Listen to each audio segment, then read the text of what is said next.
Hey guys, thanks for joining me for another installment of my great-great-grandfather's memoir of the American Civil War.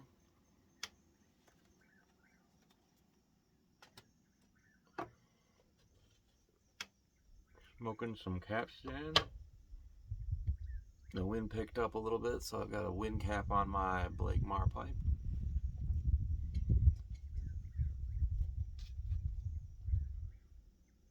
And I believe we are on chapter 12, XII. At the close of the American Civil War, we had 1 million veteran soldiers in the United States, flushed with the success over having fought and won the greatest civil war the world has ever known, with good generals and admirals to lead these mighty forces. Louis Napoleon attempted to establish a monarchical government in Mexico under the protection of French bayonets and in defiance of the Monroe Doctrine.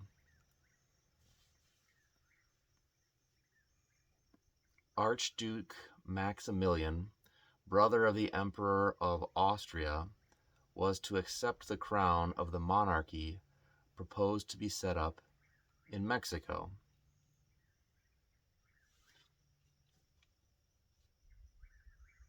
When the Civil War was over, the unanimous voice of the people of the United States was that French intervention in Mexico must be terminated. General Grant in 1985 said, "It was the voice of the people of the United States, and the President also, that an empire shall not be established on this continent by the aid of foreign bayonets, and a war on the part of the United States was to be avoided if possible." Napoleon was willing to quit Mexico because he knew that what the North and South would do if the United States got into war with Mexico. The South would join, and that was just what would have happened. Military movements by the United States convinced Napoleon that he must either withdraw from Mexico or fight.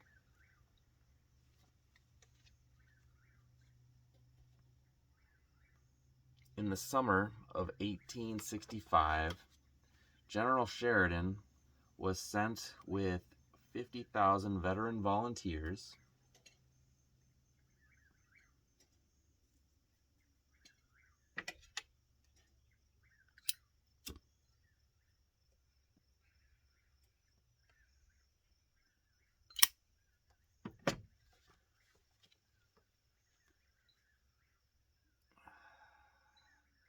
to the Rio Grande, whose term of service was nearly up, but the boys would have stayed to the finish. So this settled a bloody war. It was, however, settled by diplomacy. And this is what brought the writer to Bronxville, Texas, the writer being my grandfather. When his regiment was honorably discharged while at Vicksburg, Mississippi in 1865, our regiment with others were waiting to be mustered out, as we enlisted for 3 years or during the war, and as the war was over, we were entitled to our discharge. But when the news came that we were to join Phil Sheridan's command and go to Mexico, there was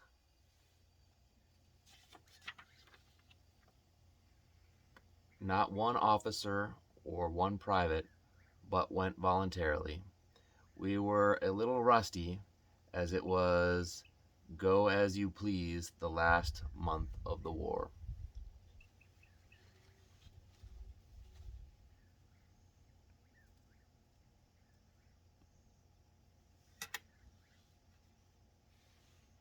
We only had 3 days to get ready.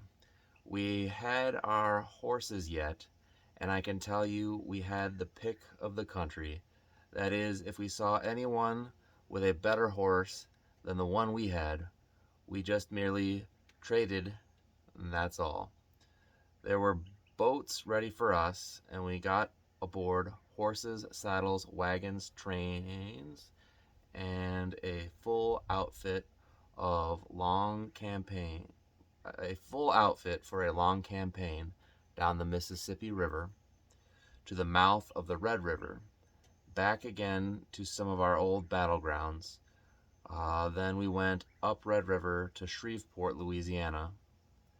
Red River is very crooked with sharp bends. I know that we collided with another boat, which put both boats nearly high and dry on the shores. We had lots of fun shooting alligators that were basking in the sun. When we got off the boats at Shreveport, Louisiana,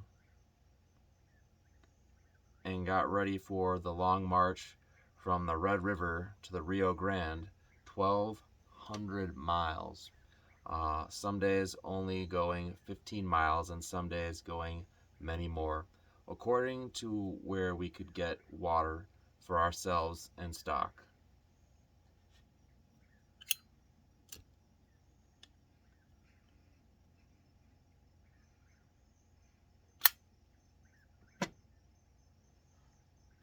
We had no trouble to get hardtack and coffee, as Uncle Sam was right behind us with his commissary, as he always did when he could get to us. At Shreveport,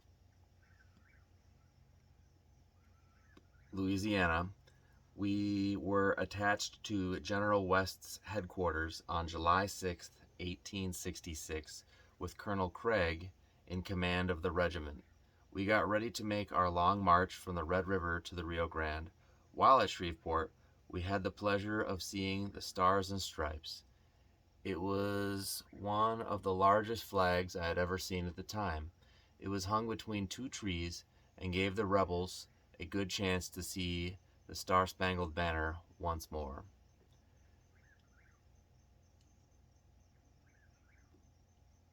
The rebels had a large stockade in Shreveport, which they used for prisoners. While there, one day, my partner and I were laying up under our poncho blankets as it was raining. All at once, I felt something at our feet, and raising my head, I saw it was two rattlesnakes. But they ran into the bushes, a bush heap, which was close by us. The next day,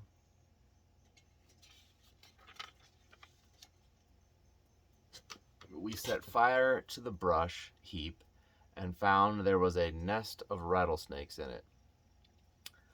September the 3rd, we were detached and sent to General Witzel's headquarters in San Antonio, Texas, which is I moved to San Antonio a couple years ago, so it's kind of cool to be retracing my great great grandfather's footsteps. I read this when I had moved, and it was fun to find out that I wasn't the first Mason to have been through this way.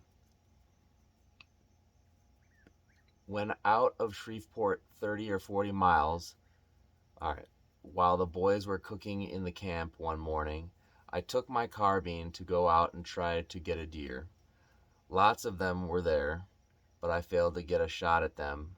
But from where I was, I could see the boys cooking their breakfast, and I took my way back on an Indian trail. There are certainly a lot of deer here. They're smaller than what I'm used to in the Midwest, but there are a lot of them. I was startled all at once when I saw a large rattlesnake in the pathway, uh, who gave me a warning. I think we all know what that means. Um,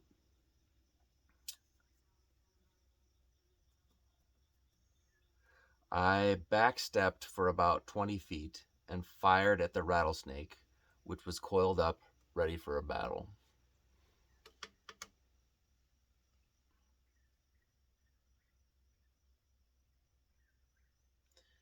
A rattlesnake always strikes. They never try to bite, only strike. When I fired, the snake began being coiled. The shot went through a half a dozen parts of his body. I had the rattlesnake's teeth taken out, and I carried them in my pocket for over a year. All right, Grandpa, that's quite the story. This snake had 17 rattles, so that sounds like a pretty big one. A snake is harmless if his teeth are taken out, as the teeth are hollow with a pocket on each side which contains a poison.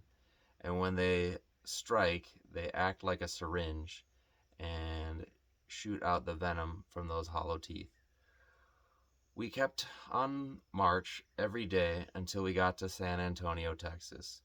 We were in camp there for a month or so and were inspected by General Sheridan, who did the same for all of the other regiments there. There is no better place for a soldier than on the border, as they can live in tents the year round and the climate is good for the health. I can attest to that. It is good weather here.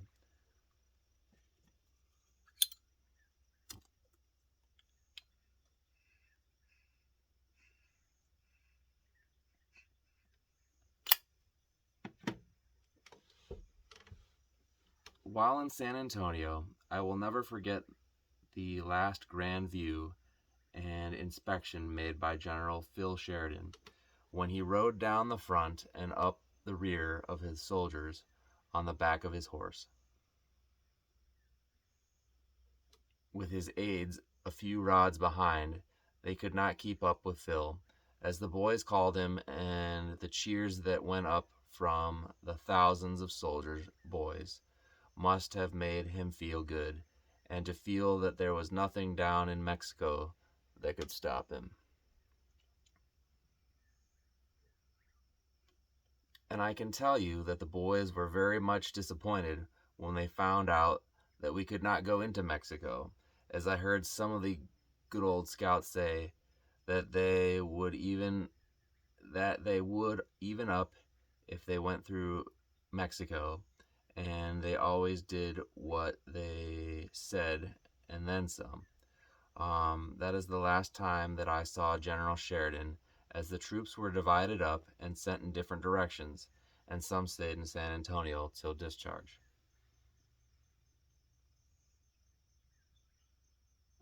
San Antonio was a grand place to camp.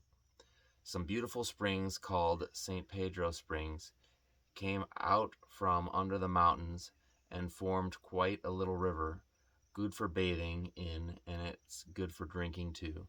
San Antonio at the time looked like a place built for defense.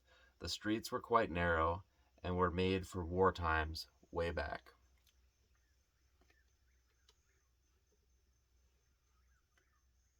I thought we had some good rides, but I saw something there while walking down the streets with another comrade. They had no sidewalks.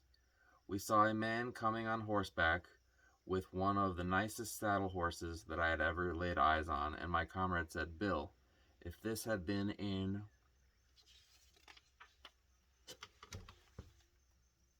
Louisiana, Mississippi, or Alabama, or Tennessee, see, I think we would relieve him of that fine horse."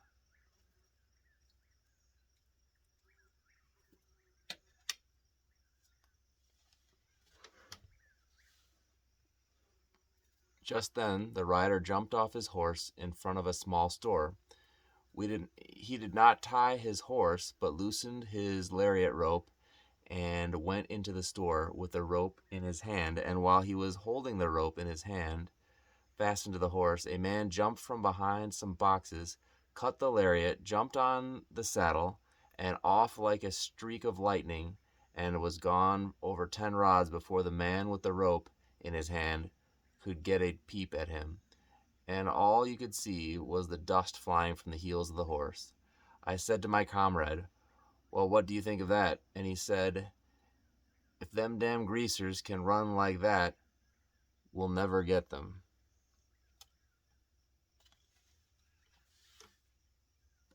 All right.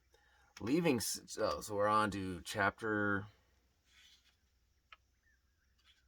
It's got chapter 12 again. All right.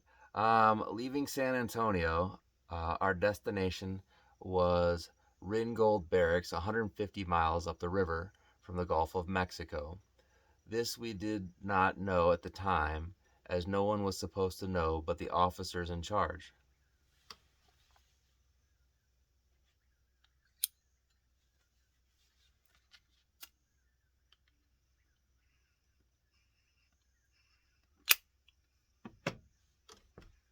It was a long, tedious march, and we had a good many rivers to cross. The name of the rivers, as I remember them, were as follows: Texas River, Pecos River, Sabine River, Neches River, Trinity River, Brazos River, Colorado River, Guadalupe River. Guadalupe is right over here.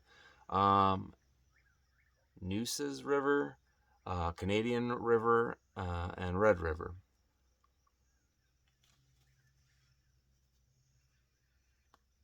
We had to swim our horses across these rivers. While going through Texas, we were taken to an old church which they claimed at the time was 150 years old.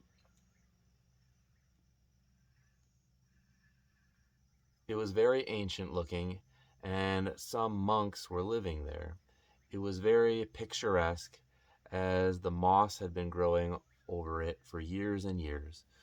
We could always tell when we were nearing the water or rivers, as the cattle that occupied the plains would be feeding in the morning towards the water, and in the afternoon they would start on their way back again. In Texas at that time, the weather was very fine for March, and the air was clear.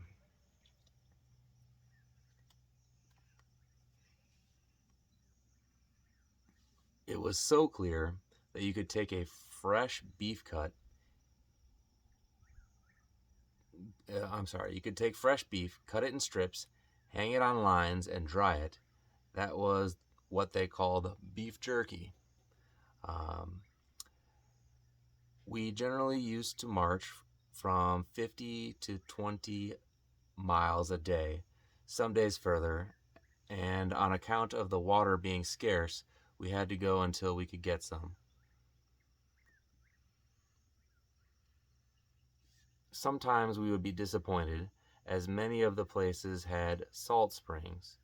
Texas had and has lots of different poisonous reptiles, such as it says reptiles, but such as scorpion, uh, which is a long bug with many feet and a tail with a needle at the end.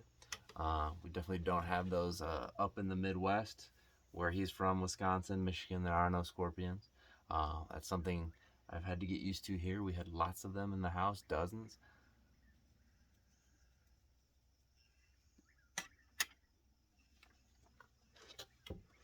We also have like 10-inch long um, black centipedes with red heads um, that also sting. They're not fatal, but I wouldn't want to be stung by one.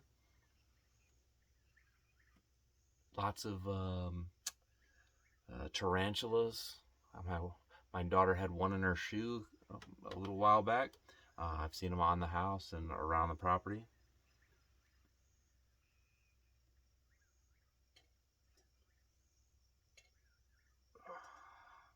Or where am I? When they touch you, they would sting with that needle. There were also tarantulas and an insect, something as big a good sized bumblebee with two hooks under them, which they use to poison with. Um, so yeah, I mean they get to be you can get it the size of your hand with their feet out. Um, all the rivers mentioned above were forded or swimmed across. While in San Antonio, one boy was stung with a tarantula and poisoned to death. He was not from our regiment. I don't think tarantula bites are typically lethal, but apparently they can be. It was nothing surprising in some places where we camped to see human beings' bones bleached in the sun. We could not tell whether they were Indians or white men, but it was nothing in those days' march to see 2 or 3 skeletons along those plains.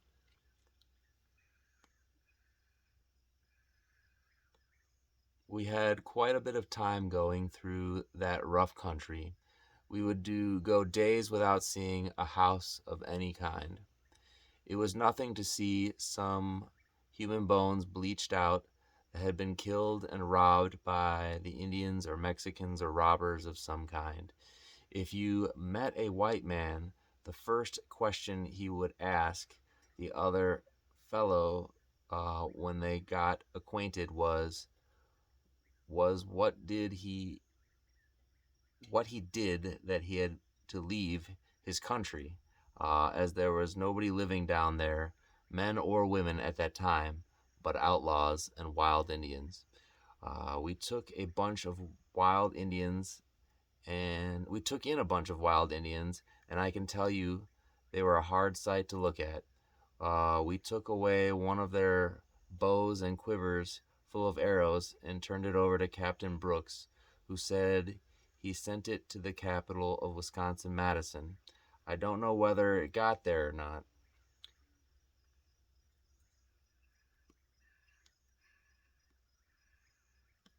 Another interesting thing was a stockade covering over 1 acre of land, all divided into sections for raising wolves. The men would go out in the chaparral and kill deer and other animals and drag them to the stockade, tied to the tail of the horse that they were riding. There were 2 women in the stockade. They had what they called a dugout where they lived. We got permission to go into their place underground. They were stocked with all kinds of guns and knives. We had some trouble to find out what they did with the wolves. We learned later that they raised them and beat the government out of the bounties for their pelts. All right, so they're raising wolves to get paid out by the government for their pelts. We did not arrest anyone as the orders were to go through Texas peacefully. The country was full of wild animals and plenty of cattle. We had all the fresh meat we wanted. All there was to do was to go out and kill what you wanted, and there were men detailed for that purpose from each company. Some of the boys, put my pipe down. Some of the boys got into a little trouble as most of the cattle were branded by someone, and the boys got an idea that they could go. The boys got the idea that they could use only the hindquarters, and there were some complaints made by parties claiming their brand. The boys got on to this, and when they killed a steer, they would cut the brand out. So when they came again, they were told to prove their brand, which they could not do. So our fresh meat did not cost Uncle Sam anything for the boys on the march through Texas. There were lots of wild animals. I remember seeing a bunch of horses with a beautiful gray stallion leading the flock. And when they were going at full speed, the stallion always trotting along ahead. We were told that there was a $5,000 offer for him if taken alive. Wild horses. All right, I think that leads us now 14. So that one chapter was mislabeled. I think 14 will be the last one. So I'll leave that to next time. I think I'm already at 24 minutes. Jeez. If you stuck around this long, thank you. I hope you're enjoying it. And thanks for coming along for the ride, guys. I'll talk to you later. God bless.